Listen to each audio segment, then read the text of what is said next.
د افغانستان ملي امنیت غواړي د 408 هغو بهرنیو د داعش د ډلې د جنګیالیو سرنوشت د دوی له هیوادونو سره معلوم کړي چې په افغانستان کې د جګړو په مهال نیول شوي دي. د ملي امنیت عمومي رئیس احمد ضیاء سراج نن خبریالانو ته وویل د 408 بهرنیو داعشیانو او د دوی د 103 ماشومانو د برخلیک د معلومولو لپاره د دوی له هیوادونو سره په اړیکه کې شوي دي. حدود 299 نفر از اینها اتباع کشور پاکستان هستند و از زیادترین حدوداً 299 د دوی د پاکستان اتباع دي. د دوی شمیر ځکه زیات دی چې د داعش 50% کې پاکستانیان وو. 30 تنه موږ د ازبکستان اتباع لرو، 14 د تاجکستان، 12 د قرغیزستان، 15 د روسیې دي، 14 تنه د چین دي، 15 د اردن، 4 د ایران، 3 د ترکیې، 15 د اندونیزیا، 1 د الجزایر، 2 بنګلادیشي، 4 هندي او 2 د مالدیف دي.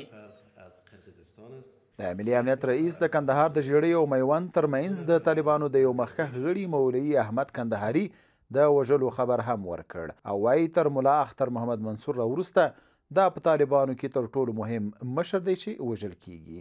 د ملي امنیت رئیس ضیاء سراج وایي طالبان په دې هڅه کې دي چې هلمند، کندهار، زابل او روزګان کې خپل فشار زیات کړي ترڅو خپل رهبری دغه ولایتونو ته راولېږدوي.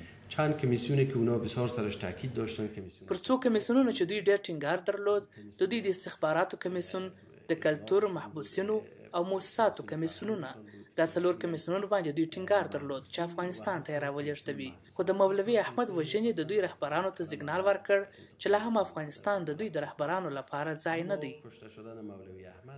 د ملي امنیت رئیس دا ډول وایي چې د امریکا د ولسمشر جو بایدن د امریکایي عساکرو د ویستلو د اعلان وروسته د طالبانو تاوتریخوالی په شدت کې دی. ضیاء سراج په دې تړاو چې 1000 نور طالب بندیان به خوشي شي او کنه وویل چې افغان حکومت په هیڅ صورت دا زندانیان نه خوشي کوي. طالبانو د ملي امنیت د رئیس دغو خبرو ته غبرګون نه دی ښودلی. خو یو شمېر سیاسي څېړونکي وایي چې د سولې په خبرو کې پرمختګ نشته او جګړې هم زور اخیستی. په دې وروستیو کې د سولې خبرې په دوحه او دارنګه ترکیه او کابل کې په ټپه درېدلي.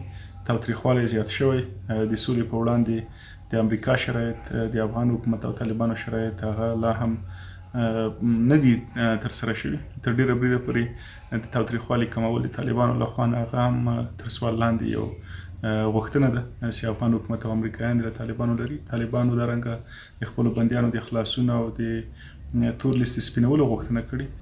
په همدې حال کې افغان ولسمشر نن په ارګ کې غونډې ته ویلي چې افغانستان د انزوا خواته نه ځي او له نړۍ سره یې اړیکو یو نوی فصل د پرانیستو په حال کې دی. ولسمشر غني افغان ځواکونو ته د تمویل او تجهیز ډاډ ورکوي. موږ ته اوس دا فرصت راغلی چې په خپلو پښو ودرېږو.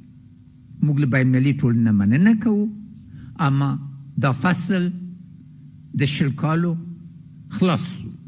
یو نوی فصل ده، یو نوی باب ده. په داسې حال کې چې امریکا او ناټو له افغانستان نه خپل سرتیري باسي، جګړې زور اخیستی او د سولې د دوحې خبرې په ټپه ولاړې دي او د ترکیې د کنفرانس برخلیک هم سم لا نه دی معلوم. رحیم ګل څاروان، اشنا تلویزیون، کابل.